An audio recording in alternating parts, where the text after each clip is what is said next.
76 किसी को नहीं छोड़ेगा। 80 में 40 बेहोश पड़े हैं, 10 के दांत टूट गए, 10 का गिर गया। कितना अच्छा लगा, मेरे को सुकून मिला। क्या समझा था मेरे को, लोर नहीं मिलेगा, नाटक चल रही आए हमारा के भरल समाज में से लुप लुप भगा देली सन, तो नहीं गई दुनिया से भगा दूंगी। मरीजे इश्क हूँ मैं, कर दे दवा, हाथ रख दे तू दिल पे जरा, हो हाथ रख दे तू दिल।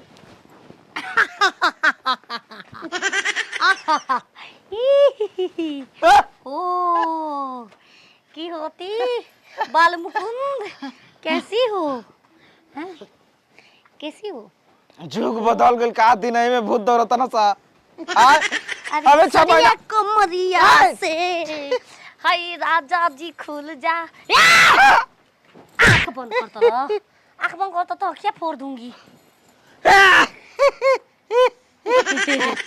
तुम जो मांगोगे मैं वो दूंगा, मगर मैं जो चाहूंगा वो करना पड़ेंगे। अबे तो 6 महीना पहले घर बनाओनी हा।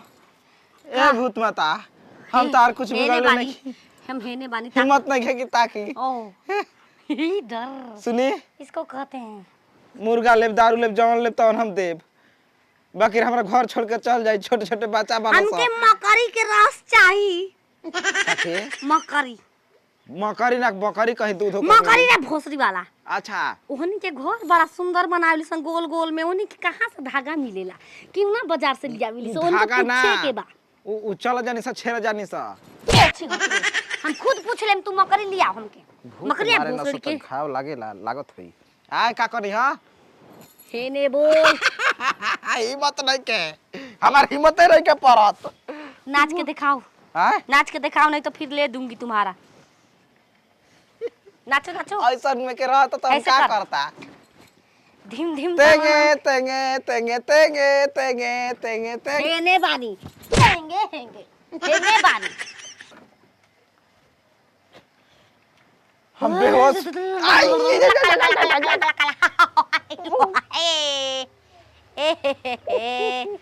हक देला का ए बमले के ले देहनी, चिन्हबो ना कइल के सनम बानी। बाकी कुछ हो जी, मकरी के बारे में सर्च करके रहूंगा मैं। हाँ एगो काम मिलल बा तो हम ना कर पाई, ऐसे कैसे हो ही नहीं सकता। सस मत से हा हा हुलुलु ला ला ला ला ला ला ई कारी के सिया के धागावा में रानी हो अझुरा गईनी से नूर रन ऐसन परल की नेहा हो से नूरा गई। कौन रानी के भतर काटी दे से नूर रन। आई ओ माय आंगही से पानी डाल देने की बेहोश ना हो कबू।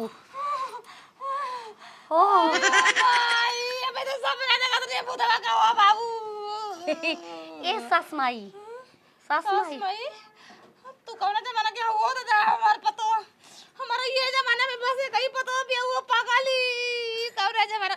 पगली से प्यार करती है नारी कि नहीं करती? यही बहाने पूछ ले। देवी जी के भूत ही ए भोसरो हैं, तुम अपने पतों को मानती कि ना मानती? मैं करती है। करती करती है तब ठीक। नहीं करती है वो, नहीं करती। क्यों क्यों, व्हाट डू मीन को? तू दूसर बता रखी है मेरे लड़का के छोड़ के। पगलों भी बता रखना चालू कर दी हैं? क्या हो इन्हें तो कोके मके तक ना भोसरी है ना, आगे ना बिच के तू हो के कुछ चाहिए तो कहो, हम दे दे। बक्सा के चाबी दे दे, हमारे बक्सा में से निकाल लिया। हमरा के मकरी के हगल चाहिए। हैं? बकरी के हगल लेडी हो के मकरी मकरी के हगल कली से अपना के मच्छरदानी बिनवाई। हां पोसे के बा हमरा के। हमर पास जानी वाला बड़ा मच्छर खाता तो सराती में। तो गोलिया में सताल हो मच्छर काटता। ढेर नाड़ी। कर पुत्र काटी।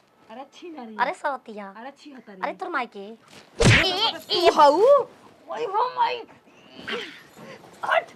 आवाज चार के भी वाद चार के बिया गनी आपका घंटा पियाई।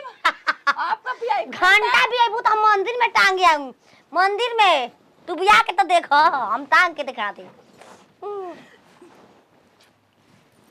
तोहरा संगे जीतल ब्रह्मा के लिखल के पैदा ना होय के जीत जाई छिनार ये छिनार हो। ए सास माई हमके मस्तानी चाही मकरी लावा। अरे रानी मुंह नहीं करत ना मिलत मस्तानी। ए फोसरो छिहत्रो हो ता ढुड़ुकिए पर लोटी सेक के पलटा से उलाट दे। ऐसा कोनो ऊ गइर का काहे ओकरा में से गस ना फेकेला आ बात होई आज सेक के देख ले हम। अरे रानी हम मस्तानी लिया दे रे अम्मा। हेगा नाच के देखावा मा सबक लागता ई ना बढ़िया गाना प टुडू टुडू प अरे भोरे भोरे फेंके जात रही गोबरा काला कोबरा देखनी अचाके में देवरा के थोबरा काला कोबरा देखन कोबरा देखनी छिनार कोबरा देखनी। ए भोसरी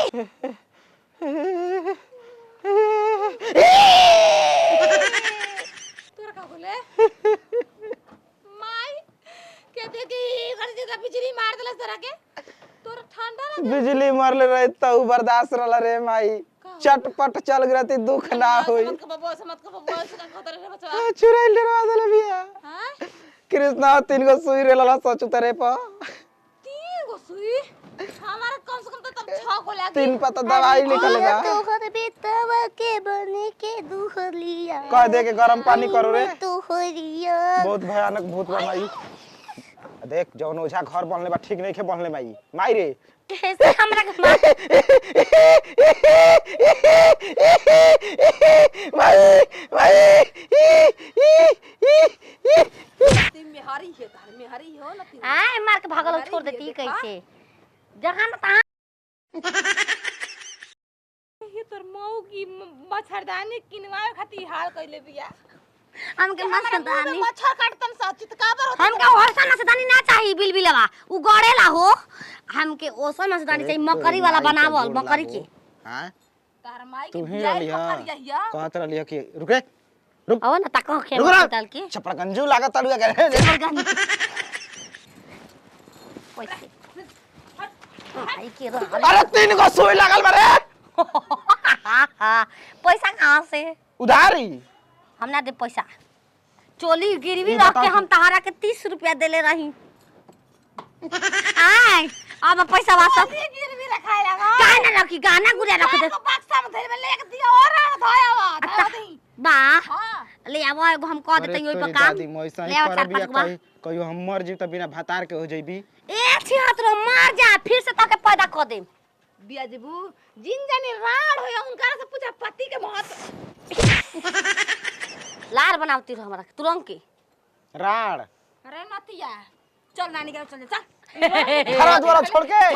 मैं बेच दर्द दे लिख दे हमारा भी दिबा तरिया के नाम है ओसे का पूरा उठा के लेके हम नान लेखा मार ना ले ली रे नानी उ का करी ओकर खुद रोड पर खड़वा वीआईपी ए भतर काट ओसे का काहे ना एकरे में तो माल चाउर बा देखो तो केकर के रिपेयर करे में लागल बा सब अब भूसी ऐसा वाला ऐसा जगह करिया करम ना कि सोचले ना कभी समझ ले चला आओ तोर व्यवस्था अब घर में हुई माई हो ए सौतली माई बचा ला आयो बाबू चलो। पापा हमके बचा ला तो के अभी जानत नहीं खो कैसा आदमी है समझ गईली हम लाज भर ना सुतब तारा संगे तू ना सुत अभी तबो करिया हुई कैसे मरबा तू मेरा गाता ऐसा मार मारब कि ना कहे लायक रहबू ना देखावे लायक